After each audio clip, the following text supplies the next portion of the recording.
नारा था वो फेल हो गया। अब 400 पार का जो नारा था वो तो फेल हुआ, लेकिन कांग्रेस जो इस तरह से उभर कर आई है, इसको कैसे देखते हैं आप? जैसे सर आज सहारनपुर में समीक्षा बैठक गई, उसमें क्या निर्णय निकला? ठीक है सर, समीक्षा बैठक भी चल रही है, क्या आखिर हार का क्या कारण है?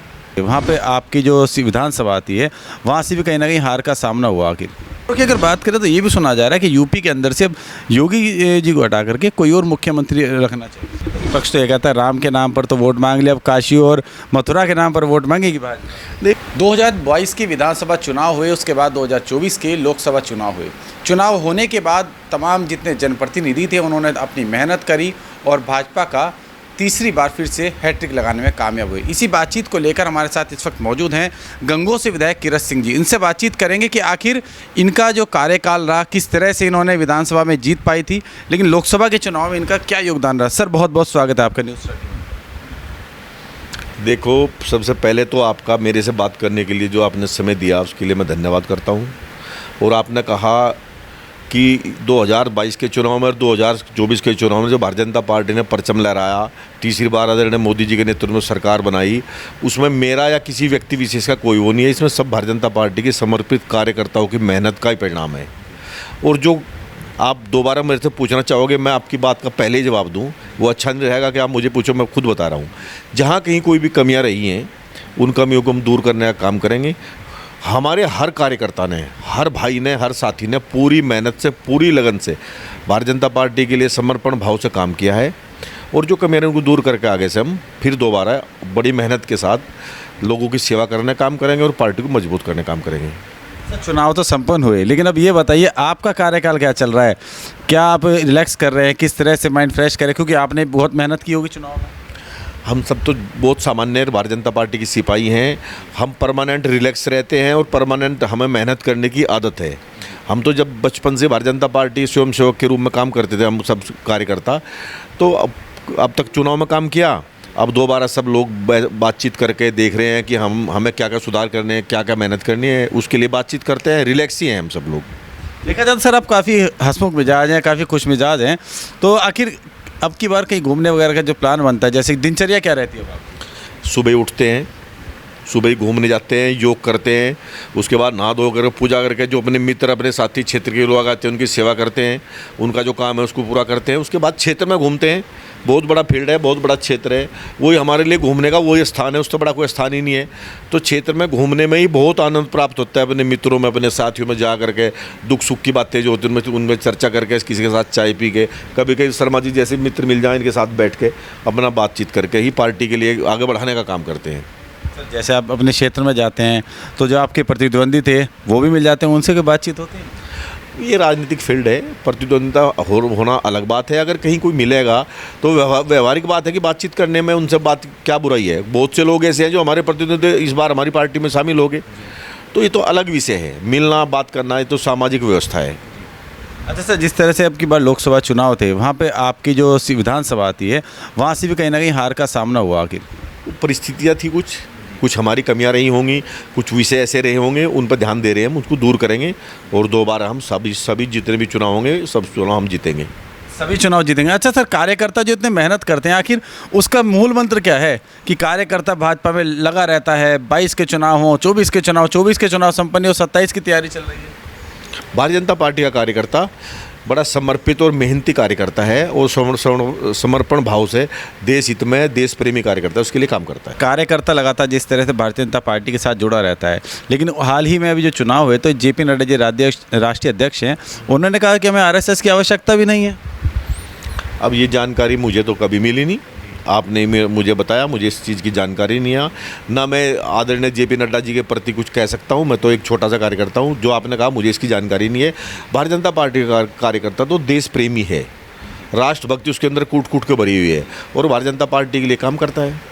कई बार कार्यकर्ताओं का मनोबल टूटता है। वो कहते हैं जब किसी बड़े नेता की रैली होती है, कोई आयोजन होता है, तो वहाँ पर जो कार्यकर्ता है उन सबको स्थान नहीं मिल पाता, बाकी जो नए नए अध्यक्ष होते हैं उनको स्थान सर्वोपरि मिलता है। नहीं, ऐसा नहीं है, ऐसा हमारे यहाँ नहीं है, ऐसी कोई व्यवस्था नहीं है, ऐसा किसी भाई में कोई भाव नहीं है। जिसको जहाँ स्थान मिल जाए वहीं बैठ जाए। मैं खुद स्वयं जहाँ भी बैठ जाऊँ, स्थान मिल जाए वहाँ बैठ जाऊँ, कोई ऐसी बात ही नहीं है। ये तो बाद की चर्चा है, बाद की बातें हैं, मगर हमारे यहाँ कोई ऐसी व्यवस्था नहीं है कि कोई इसको बुरा मानता हो। सर कांग्रेस के यहाँ के जो काफ़ी नेता माने जाते हैं, मुस्लिम, खासकर मुस्लिम बहुल्य नेता माने जाते हैं, इमरान मसूद जी, वो कहते हैं लगातार हारने के बाद भी चुनाव जीते और आखिर अब की बार चुनाव लड़े, जीत भी हासिल की। लेकिन भाजपा के अंदर इतना मनोबल घट चुका है कि लखनपाल जी को टिकट देने के लिए भी उन्हें काफ़ी समय सोचना पड़ा था। नहीं नहीं नहीं नहीं नहीं, बिल्कुल गलत। भारतीय जनता पार्टी का कोई मनोबल नहीं घटा हुआ है। टिकट देने के लिए हमारी एक व्यवस्था है, हमारी प्रॉपर रूप से बैठकें होती हैं। उन बैठकों के बाद ही, हम व्यक्ति विशेष की पार्टी नहीं है, अगर एक व्यक्ति ने निर्णय ले लिया वो फाइनल कर दिया। हम तो, हमारे तो राजनीतिक परिवार है भारतीय जनता पार्टी, उसमें समय समय बैठ के निर्णय होते हैं। और जब बैठकों का समय होता है, बैठक हो गए निर्णय लेते हैं, उसमें ऐसा कुछ नहीं है। वो तो जब हमारी बैठक की तिथि तय थी उसके बाद निर्णय होना था। अच्छा, बैठकें होती रहती हैं। अब हाल ही में सर समीक्षा बैठक भी चल रही है कि आखिर हार का क्या कारण है? अब ये तो सब सामने ही है, क्या परिस्थिति रही, कार्यकर्ताओं ने मेहनत की, कुछ जो अपना अनेक किस्म के विषय निकल कर आए जिन पर हम चर्चा कर रहे हैं और उन पर काम करके हम भारतीय जनता पार्टी को पुनः मजबूत करेंगे। जैसे सर आज सहारनपुर में समीक्षा बैठक गई, उसमें क्या निर्णय निकला, क्या किस कारण से? ये समीक्षा बैठक नहीं कहो आप इसे, ये हमारे भारतीय जनता पार्टी के जो शीर्ष नेतृत्व के लोग हैं वो आए हुए हैं और हम सब कार्यकर्ताओं से बातचीत करने के लिए पहुँचे हैं और उनको बता रहे हैं क्या स्थिति, कैसे आपस की एक पारिवारिक चर्चा है। भारतीय जनता पार्टी संगठन की एक पारिवारिक चर्चा है, उसके तहत ही बातचीत करने के लिए सब लोग आए हुए हैं यहाँ। लगभग सर 11 सांसदों का नाम है जिनकी सांसद अब की बार बने हैं, मनोनीत किए गए हैं, लेकिन उनकी सदस्यता को लेकर तलवार लटकी हुई है। वो कह रहे हैं कि उन पर पुराने मामले को लेकर उनकी सदस्यता रद्द हो सकती है। वही जब उनसे बातचीत किया जाता तो उनका कहना है कि भारतीय जनता पार्टी डर रही है, इस कारण से विपक्ष के नेताओं को कमज़ोर कर रही है। भारतीय जनता पार्टी ना डरती ना घबराती, ये कानून का काम है, ये कानून की व्यवस्था है। किसने क्या काम किया उस पर कानून अपना काम करेगा और जो कानून निर्णय लेगा उसका स्वागत है। भारतीय जनता पार्टी का उससे कोई लेना देना नहीं है, वो तो उनके खुद के कारनामे हैं, उस पर कानून अपना काम करेगा, कोर्ट अपना निर्णय लेगा। अच्छा सर, अब की बार जैसे सबसे आखिरी सवाल करेंगे, 400 पार का जो नारा था वो फेल हो गया। अब 400 पार का जो नारा था वो तो फेल हुआ, लेकिन कांग्रेस जो इस तरह से उभर कर आई है, इसको कैसे देखते हैं आप? नहीं, फेल मत कहो उसको, ये हमें प्रयास किया, और उस प्रयास में हम कितने सफल हुए वो एक समय की बात है, और 2 बार प्रयास में हम सफल होंगे। हमें पूरी उम्मीद है, हमें ये प्रयास किया कि हम ये आयाम छुएं, मगर हम सफल नहीं हो पाए तो दोबारा मेहनत करेंगे, उससे ज़्यादा मेहनत करेंगे और मेहनत करके उस आयाम को छुएंगे। अब कौन क्या उभर रहा है, कौन क्या, उससे मुझे क्या लेना देना है, मुझे किसी और के बारे में जानकारी नहीं। मुझे केवल भारतीय जनता पार्टी के बारे में जानकारी है कि हमारी व्यवस्था थी, हमारी सोच थी, हमारी मेहनत थी, हमारे कार्यकर्ताओं की हिम्मत थी कि इस व्यवस्था को हम हासिल करेंगे। अगर नहीं हो पाए, कर पाए तो दोबारा करेंगे, मेहनत करेंगे और दुगनी मेहनत करेंगे।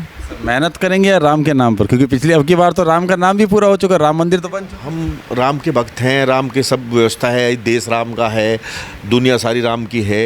राम के नाम पे मेहनत करना हमारा वो है, तो मेहनत करना हमारा कर्तव्य है और वही उसी मेहनत के दम पे और सारी व्यवस्था को ठीक करते हो, भारतीय जनता पार्टी को मजबूत करते हो, फिर पुनः जो हमारी व्यवस्था है उसका आयाम छुएंगे। विपक्ष तो ये कहता है राम के नाम पर तो वोट मांग लिया, अब काशी और मथुरा के नाम पर वोट मांगेगी भाजपा। नहीं, विपक्ष क्या कहता है उसका जवाब देने के लिए हम बाध्य नहीं है।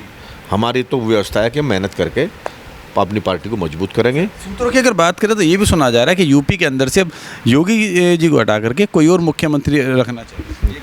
पता नहीं ये बातें कहाँ से आती हैं, वो मुझे यही समझ नहीं आया वो सूत्र क्या हो, वो सूत्र क्या हो, सूत्र का शब्द अर्थ नहीं समझ में आया क्या हो वो, और वो कहाँ से बातें चलती है, इस किस्म की मेरी जानकारी में कोई बात नहीं। मैं भी भारतीय जनता पार्टी कार्यकर्ता हूँ, मगर ये बातें कहाँ चलती हैं, कौन इनको तैयार करता है और क्या सूत्र होते हैं, मेरे संज्ञान से बाहर है। सर अब 27 भी नज़दीक है, फिर से तैयारियाँ चल रही हैं। भारतीय जनता पार्टी उत्तर प्रदेश में 27 में ऐतिहासिक विजय प्राप्त करेगी और भारतीय जनता पार्टी तीसरी बार पूर्ण बहुमत की सरकार उत्तर प्रदेश में बनाएगी। चलिए, बहुत बहुत धन्यवाद। तो ये थे हमारे साथ गंगोह के विधायक कीरत सिंह जी, जिन्होंने भारतीय जनता पार्टी को लेकर तमाम मुद्दों को लेकर अपनी राय रखी। फिलहाल के लिए नमस्कार।